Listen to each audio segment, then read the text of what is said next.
दोस्तों नमस्कार। IT technical course YouTube channel पे स्वागत है।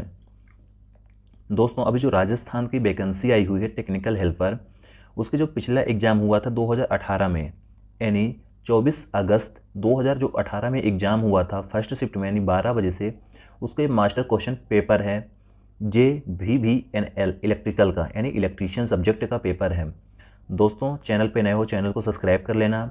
दोस्तों हमारे पास पेपर बहुत सारे अवेलेबल हैं, जो आपको एक एक करके पूरा क्वेश्चन सॉल्व कराया जाएगा आंसर सहित, और उसका रीज़न भी बताया जाएगा कि आंसर कैसे आया। दोस्तों अभी जो वैकेंसी आई हुई है उसमें से पिछले साल का पेपर बहुत मायने रखेगा कि पिछले साल क्वेश्चन कैसा आया था, पिछली बार एग्जाम में क्वेश्चन का लेवल क्या था और कौन से चैप्टर से सबसे ज़्यादा क्वेश्चन पूछे गए थे। दोस्तों इस मास्टर क्वेश्चन पे आपको 100 क्वेश्चन इलेक्ट्रिकल यानी इलेक्ट्रीशियन थ्योरी के मिलेंगे, जो आपको हम एक वीडियो में 30 से 40 क्वेश्चन बताया जाएगा। फिर उसके बाद वीडियो बड़ा होता जाता है, यानी लंबा हो जाता है, जिसके लिए हम स्किप करके सेकंड वीडियो बनाएंगे। यानी आपको 100 क्वेश्चन की 3 वीडियो बना के अपलोड कर दिया जाएगा हमारे चैनल पे।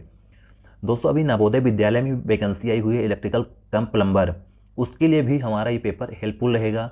आप आसानी से इस पेपर को देख सकते हैं, समझ सकते हैं। यदि आपको पेपर अच्छा लगा हो तो कमेंट कर देना, यदि वो हो तो आप बता देना। चलिए आते हैं फर्स्ट नंबर क्वेश्चन पे। आज का फर्स्ट नंबर क्वेश्चन दोस्तों क्या कह रहा है। क्वेश्चन ये है, यदि किसी धातु के तार के क्षेत्र की दी गई लंबाई दुगनी हो जाती है तो इसका प्रतिरोध कितना हो जाएगा। कोई भी धातु का तार है जिसकी क्षेत्र की जो दी गई है लंबाई, यदि हम उसको दुगुना करते हैं यानी उसकी एरिया बढ़ाते हैं, क्रॉस सेक्शनल एरिया बढ़ाते हैं कंडक्टर का, तो उसका जो प्रतिरोध होता है आर होता है वो घटता है, यानी आधा हो जाएगा। यहीं पर यदि ये बोलता कि यदि कंडक्टर की लंबाई बढ़ा रहे हैं तो रजिस्टेंस क्या होगा। दोस्तों रजिस्टेंस प्रतिरोध यानी लंबाई के प्रोपोर्शनल होते हैं, यानी आर प्रोपोर्शनल एल। यदि हम कंडक्टर की लंबाई बढ़ाएंगे तो रजिस्टेंस ऑलरेडी बढ़ेगा। यदि हम कंडक्टर की मोटाई बढ़ाएंगे, क्रॉस सेक्शनल एरिया बढ़ाएंगे, तो उसका जो रजिस्टेंस होता है इंक्रीज होता है, यानी घटता है, सॉरी डिस्क्रीज होता है यानी घटता है, इंक्रीज नहीं होता। अगला क्वेश्चन है सेकंड नंबर क्वेश्चन, एक चालक में पैदा हुई ऊष्मा किसके वर्ग के समानुपाती होती है। जो कंडक्टर होता है, कंडक्टर पे जो हीट उत्पन्न होती है वो होते है H बराबर I² RT, जूल के नियम पर। तो ये हमारा करंट के नियम पर, करंट के वर्ग के समानुपाती होता है हीट यानी ऊष्मा। तो यहाँ पे इसका जो राइट आंसर होगा सी नंबर होगा, करंट के समानुपाती। अगला क्वेश्चन है, फ्लोरोसेंट लैंप के दोनों सिरों को काला पड़ने का संभावित कारण निम्नलिखित में से कौन सा है। फ्लोरोसेंट जो ट्यूब होती है दोनों साइड से जो ब्लैक पड़ जाती है, देखे होंगे अक्सर जो फ्लोरोसेंट ट्यूब होती है तो दोनों होल्डरों के आसपास यहाँ पे ब्लैक कलर पड़ जाती है। इसका कारण क्या होता है। पहला कारण यह है फ्लोरोसेंट लैंप को बार बार शुरू करना, यानी जो हमारी ट्यूबलाइट होती है उस ट्यूबलाइट को हम बार बार चालू बंद करेंगे, उसके कारण भी हमारी ट्यूबलाइट का रॉड खराब होता है। दूसरा नंबर ये होता है कम या अधिक वोल्टेज, वोल्टेज का लेवल जो होता है कम या ज़्यादा होता रहता है, जिसके कारण भी हमारे यहाँ ट्यूबलाइट में ब्लैक हो जाती है। तीसरा नंबर है अनुचित ब्लास्टर, एक ट्यूबलाइट में ब्लास्टर का यूज किया जाता है, ब्लास्टर जो होता है उसके कारण भी हमारे ट्यूबलाइट यहाँ होल्डरों के पास पास ब्लैक पड़ जाती है। अगला नंबर है प्री हीट के लिए स्टार्टर द्वारा बहुत अधिक या बहुत कम समय लेना। हीटिंग के लिए प्री हीट जो हमारा स्टार्टर पिकअप करता है उस गैस को, उसके लिए बहुत कम समय या बहुत ज़्यादा समय लेता है, जिसके कारण भी हमारी ट्यूबलाइट की रॉड यहाँ पे ब्लैक पड़ जाती है। तो अभी इसका जो राइट आंसर होगा ई नंबर होगा, यानी सारे ऑप्शन इसके सही हैं। नेक्स्ट क्वेश्चन है, जब सोडियम वेपर लैंप चालू किया जाता है तो प्रारंभ में रंग कौन सा होता है। यानी जो सोडियम वेपर लैंप होती है उसको जब हम स्टार्ट करते हैं यानी चालू करते हैं तो स्टार्टिंग में उसका समय, स्टार्टिंग के समय उसका जो कलर होता है दोस्तों, उसका कलर पीला होता है। स्टार्टिंग में गुलाबी नहीं होता, हरा नहीं होता, बैगनी नहीं होता, नीला नहीं होता, ये सब नहीं होते। उसका जो रंग होता है येलो कलर का होता है, यानी पीला होता है। राइट आंसर बी नंबर होगा। पांचवा नंबर क्वेश्चन है, एसी सर्किट में शुद्ध प्रेरक द्वारा बिजली की गई खपत कितनी होती है। जो एसी सर्किट है प्योर इंडक्टिव सर्किट, दोस्तों यहाँ पे प्योर इंडक्टिव सर्किट की बात कर रहा है। प्योर जो इंडक्टिव सर्किट होती है उसमें जो हमारी बिजली होती है तो एक भी परसेंटेज खपत नहीं होती, यानी इसका जो राइट आंसर होगा ए नंबर होगा 0 वाट, यदि रजिस्टिव सर्किट होती तो रजिस्टिव सर्किट में कुछ न कुछ हमारे हीट के रूप में हमारा कुछ लॉसेस जाता, बट ये हमारी प्योर इंडक्टिव सर्किट है, लिखा भी है। एसी सर्किट में शुद्ध प्रेरक को हम बोलते हैं प्योर इंडक्टिव, द्वारा बिजली की गई खपत प्योर इंडक्टिव सर्किट में 0 वाट, यानी कोई भी हमारी बिजली खपत नहीं होती। अगला क्वेश्चन है 6 नंबर, 3 फेज प्रणाली में यानी 3 फेज सिस्टम में 3 आपूर्ति लाइन के लिए, यानी 3 आपूर्ति के तो 3 फेज R/B के लिए निम्नलिखित में से कौन से अक्षर प्रयुक्त किए जाते हैं। यानी यदि लाइन है, यहाँ पे दी गई है लाइन, ये लाइन है, यदि लाइन है तो इसमें L1, L2 और L3 का ही यूज करेंगे।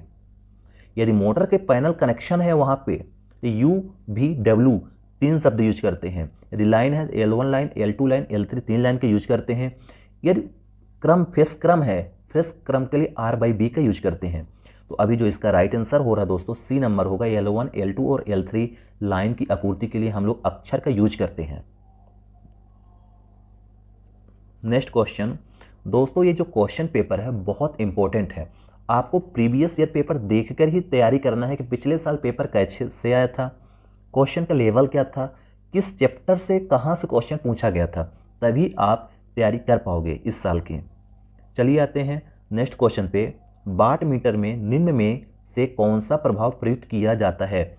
दोस्तों जो वाट मीटर होता है, वाट मीटर में विद्युतीय गतिकी प्रभाव को यूज किया जाता है। प्रभाव इफेक्ट होता है, एक रासायनिक प्रभाव होता है, एक स्थिर विद्युत प्रभाव होता है, एक ताप प्रभाव। ये हम कोई भी प्रभाव वाट मीटर पे यूज नहीं करते, वाट मीटर में सीधे विद्युत गतिकी प्रभाव को ही यूज करते हैं।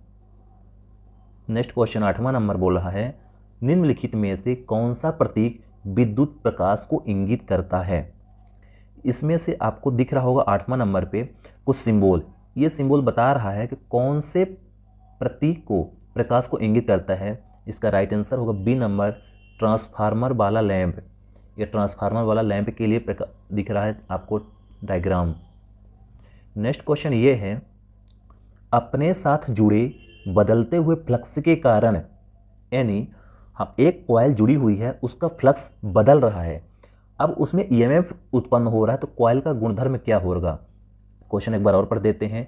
अपने साथ जुड़े बदलते हुए फ्लक्स के कारण प्रेरित ईएमएफ पैदा करने वाले कॉइल का गुणधर्म इनमें से क्या है। यानी देखे होंगे जो इंडक्टेंस होता है, इंडक्टेंस में फ्लक्स के बदलने के कारण ईएमएफ पैदा होती है। यानी जो इंडक्टेंस यानी कॉइल जो होती है प्रेरकत्व में, यदि उसमें फ्लक्स को हम परिवर्तित करेंगे तो उसमें से ईएमएफ उत्पन्न हो गई। ये होगा सिर्फ प्रेरकत्व में। प्रतिरोध, कैपेसिटर, कंडक्टर और प्रतिघात, इन सब तीनों चीज़ों पे ये नहीं होता। हम लोग इंडक्टेंस यानी प्रेरकत्व में फ्लक्स का मान को कम ज़्यादा करके ईएमएफ का मान निकाल सकते हैं या ईएमएफ उत्पन्न कर सकते हैं। अगला क्वेश्चन है, प्रेरकत्व के लिए माप की मूल इकाई, यानी इंडक्टेंस की इकाई हेनरी होती है। सबको मालूम होगा ये इंडक्टेंस की इकाई है। कैपेसिटेंस की फैरेड होती है और वेबर होती है फ्लक्स की इकाई। सीमेंस होती है कंडक्टेंस, चालकता की इकाई सीमेंस होती है। टेस्ला होती है वेबर, उसको मैग्नेटिक फ्लक्स की।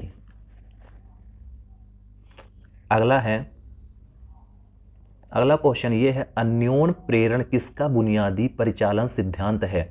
अन्योन प्रेरण कहे तो ट्रांसफार्मर, मोटर, जनरेटर, इन सभी का सिद्धांत अन्योन प्रेरण कहे तो म्यूचुअल इंडक्टेंस के सिद्धांत पर ये तीनों चीज़ें काम वर्क करती है। हमारा जो मोटर भी है, जनरेटर हो गया, ट्रांसफार्मर होगा, ये एक उसी के परिचालन के सिद्धांत पर कार्य करता है जो है अन्योन प्रेरण।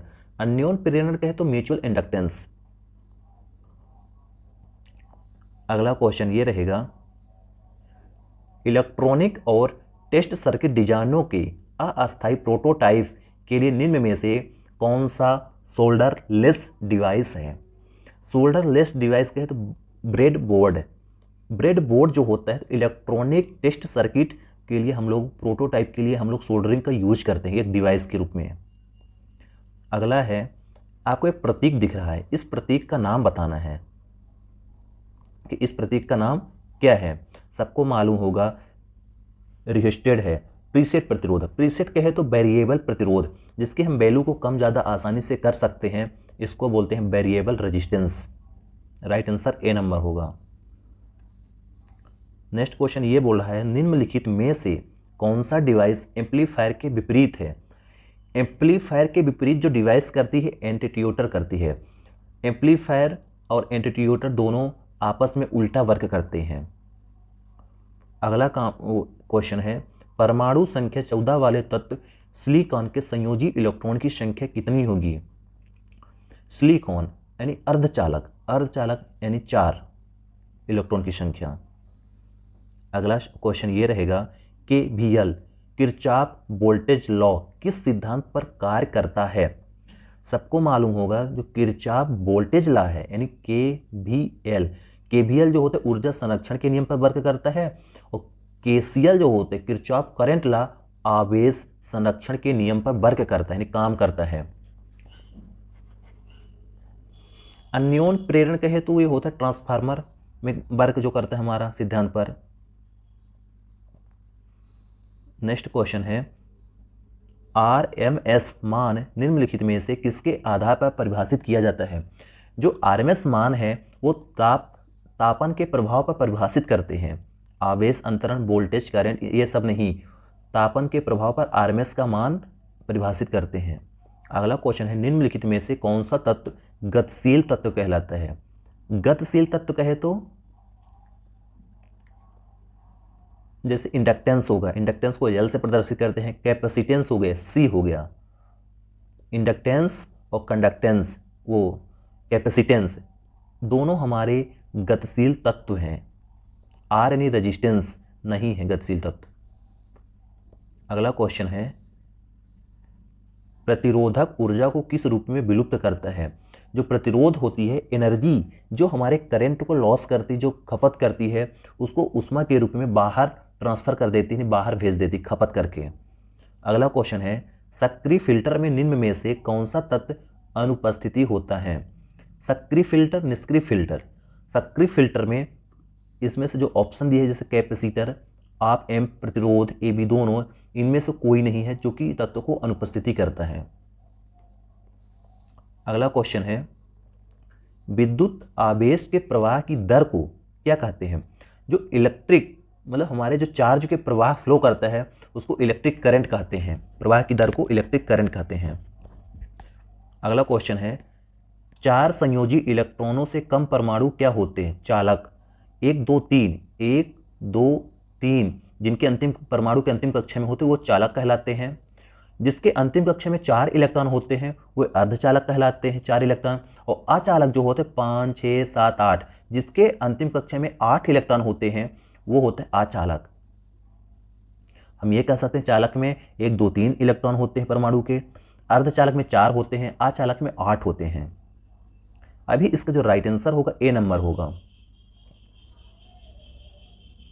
अगला क्वेश्चन है एक विद्युत क्षेत्र किसका विक्षेपण कर सकता है। जो विद्युत क्षेत्र है वो होते अल्फा कण को विक्षेपण करता है। अगला क्वेश्चन है निम्न पदार्थों में से किसकी उच्चतम विद्युत सुचालकता होती है। इसका जो राइट आंसर होगा चांदी। इस्पात स्टील होती है। तांबा कहे तो ब्रास नहीं सॉरी कापर, तांबा यानी कापर। एल्युमिनियम होता है, सोना होता है। लिखा निम्न में से पदार्थों में से किसकी उच्चतम विद्युत सुचालकता। सुचालकता कहे तो कंडक्टिविटी यानी चालकता। सबसे ज़्यादा रेजिस्टेंस, सबसे कम रेजिस्टेंस चांदी की होती है, सबसे ज़्यादा चालकता चांदी में होता है। अगला क्वेश्चन है अगर किसी प्रतिरोध की 3 रंग वाला बैंड पीला, बैगनी और काला है तो प्रतिरोध का मान क्या है। बैगनी, पीला, काला। तो इसका जो राइट आंसर होगा निकालना पड़ेगा 47 ओम होगा। ये BB राय वाले से निकलेगा। Black, brown, blue, red, yellow जो होता है उस वाली लिस्ट से आपको निकालना पड़ेगा प्रतिरोध का मान। अगला है एक 200 वाट और 200 वोल्ट लैंप का प्रतिरोध यानी 200 वाट पावर खपत कर रहा है और 200 वोल्ट लैंप है, इसका रेजिस्टेंस निकालना है। अब इसका जो राइट आंसर आएगा 200 ओम आ रहा है।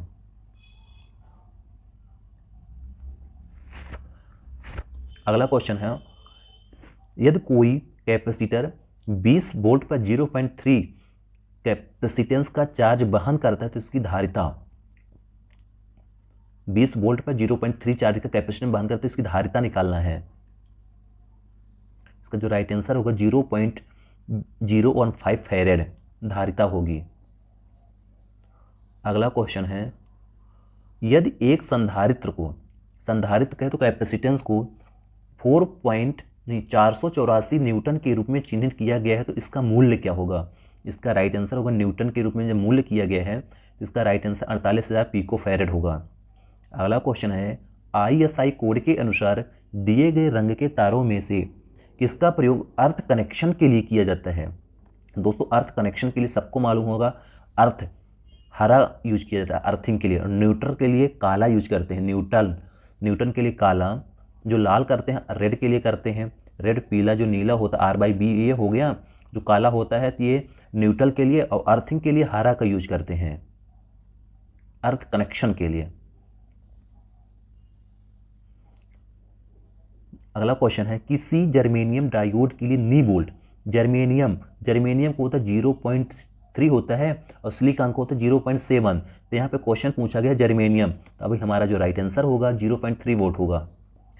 दोस्तों वीडियो लंबा हो रहा है, हम आपको 30 क्वेश्चन के वीडियो बनाएंगे, जिनमें से आप लोग को पसंद आया हो वीडियो कमेंट करना, लाइक करना, शेयर करना, और अगला वीडियो देखने के लिए हमारे प्लेलिस्ट पे इसी वीडियो के डिस्क्रिप्शन पे लिंक दी गई है, उसमें से आप 31 नंबर क्वेश्चन से वीडियो देख लीजिए 61 तक क्वेश्चन। इसी तरह के आपको 100 क्वेश्चन के पेपर के 3 वीडियो बना के अपलोड कर दिए जाएंगे। वीडियो अच्छा लगे, बताने का तरीका सही है तो ज़रूर कमेंट करना।